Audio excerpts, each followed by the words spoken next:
Imagine having your very own camera operator for your YouTube videos, your podcast recordings, your live streams, except it's AI. OBSBOT sent me their Tail Air camera. But the question I had from the moment I unboxed this is it good enough to replace a camera for a talking head YouTube video? And does it live up to the hype? Now, I published a video a couple weeks ago on my channel that I recorded completely with the OBSBOT Tail Air because I wanted to test the quality out for myself as compared to my regular Canon M50 Mark II that I'm using with the Sigma 16mm lens. And I wanted to see if anybody would notice and mention in the comments about my video looking any different. Those of you who watch my videos don't even realize that you are helping me test this. Now, aside from the fact that you can stream and record in 4K and 1080, and it connects wirelessly to the app and to your computer, so you can change the frame size, zoom in,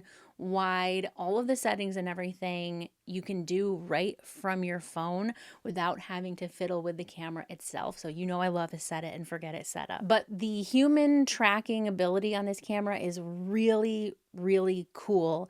And the fact that you don't have to have a camera operator to change settings or decide when you're going to be tracked or not. You can do it as the person who's on the camera through the hand gestures. So this has a micro SD card holder so that you can record directly into the device if you're not connected to your computer. It also has a USB-C port for charging, and what I did was use the micro HDMI port to connect it to my cam link, which is how I recorded my video that you didn't know I was recording with this. And then with it connected to my cam link, I was able to record using eCam directly into my computer. And full disclosure, OBSBOT did send me the camera. They also sent me the USB-C to Ethernet adapter, which I didn't use because I connected it through Wi-Fi, but they're not paying me to like give you a certain opinion. They just wanted me to try it out and let you know what I thought about it. And you're probably wondering, what video did she post from the OBSBOT that you didn't notice? I want to be able to compare what the OBSBOT looks like image-wise, quality-wise, compared to the video that I'm recording right now, right here. So I'm going to connect this to my computer using the micro HDMI. So my main camera is connected to my computer through the cam link, and the OBSBOT is connected to the computer through the Rode Streamer X. So I have two different capture cards at the same time. And just a second. Okay, that's better. So this is the OBSBOT over here, and I'm trying to get it to, oh, I guess I had my gesture controls turned off. So let's check this out. Ah, look at you. Look at you. I'm not going to tell it to record, but I could do this.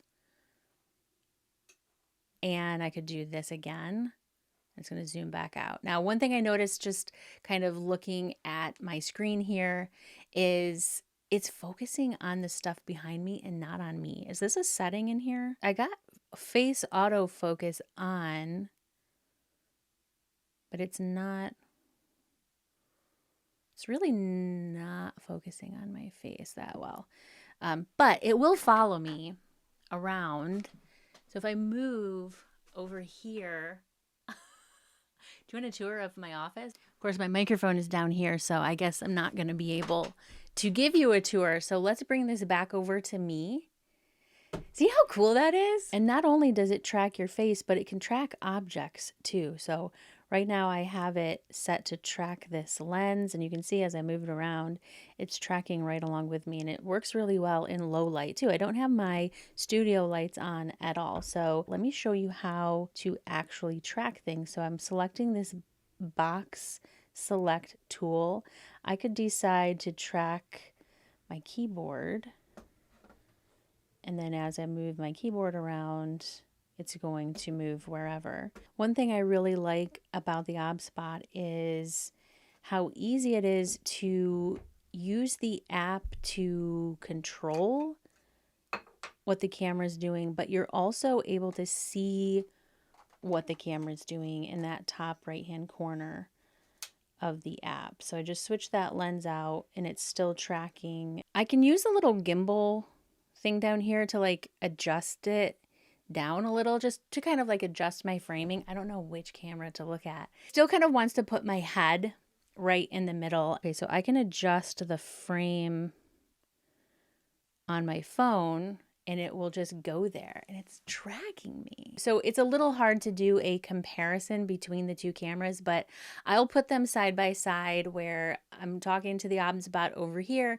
and I'm talking to the Canon M50 Mark II with a Sigma 16mm lens over here. The OBSBOT app might need to be updated and maybe that will fix the focusing issue. And if I have any footage to compare from the video that I posted on my channel, I will post that here for you too, to be able to see the difference there. But did anybody actually notice? That's the question. This is the video that I published where I recorded it completely with the OBSBOT and nobody noticed, or at least nobody said anything in the comments if they thought that the quality of this video was any less or more or different at all from my regular YouTube videos. Now, I didn't do any fancy tracking or the zoom in stuff that you can do with the OBSBOT.